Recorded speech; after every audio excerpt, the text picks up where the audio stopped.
کل مولود یولد علی فطرت الاسلام، کہ ہر بچے کو اسلام کی فطرت پر پیدا کیا جاتا ہے. یعنی ہر بچے کو اللہ ایسی فطرت دیتا ہے کہ جب وہ اللہ کی بات سنتا ہے تو سر تسلیم خم کرتا ہے.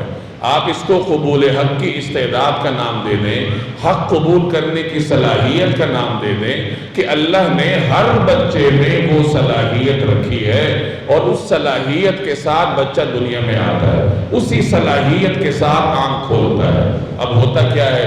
فَأَبَوَاهُ يُهَوِّدَانِهِ، اس کے والدین اس کو یہودی بنا دیتے ہیں، وَيُنَصِّرَانِهِ، یا اس کو نصرانی بنا دیتے ہیں، وَيُمَجِّسَانِهِ، یا اس کو مجوسی بنا دیتے ہیں.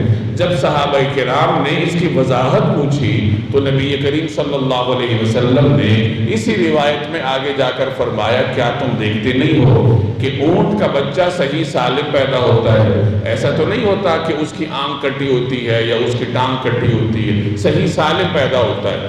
تو جیسے جانوروں کے بچے صحیح سالم پیدا ہوتے ہیں، اسی طرح اللہ تبارک و تعالی ہر بچے کو، ہر انسان کو قبول حق کی صلاحیت دے کر دنیا میں بھیجتا ہے تاکہ جب وہ حق سنے تو اس کو قبول کرے. لیکن والدین اس کو یہودی بنا دیتے ہیں، نصرانی بنا دیتے ہیں. یہودی بنانے کا مطلب کہ والدین ایسا ماحول دیتے ہیں کہ بچہ قبول حق کی صلاحیت سے محروم ہو جاتا ہے، اور حق کی صلاحیت سے محروم ہوتے ہوتے وہ دین ہی چھوڑ بیٹھتا ہے، وہ دوسری جانب نکل جاتا ہے.